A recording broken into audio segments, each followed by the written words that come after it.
បត់វាប្រំបីសូត្របែបរស់អង្ចាតោថ្មលោកកសាង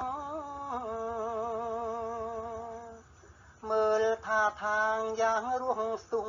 ប្រែប្រាយអីលើមកធ្លាយធ្លាក់បាក់ខ្ចាត់ខ្ចាយស្ដាយអើយស្ដាយមិនគួរមកពិការ